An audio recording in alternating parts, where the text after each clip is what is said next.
We are eagerly waiting for the court's determination on the 20th of August.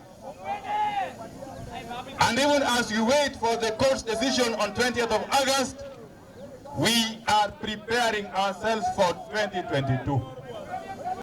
We have set out, and this was confirmed by none other than our party leader last week. We are going to conduct our affairs in a free, democratic, and transparent manner.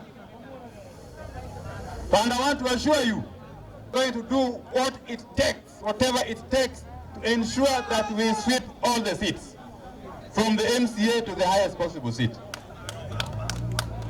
And I want to ask whoever was responsible for the mess and the chaos in game, in the presence of our one and only Bab, Odmenipin, that you must come out and apologize to the people of Siaya publicly.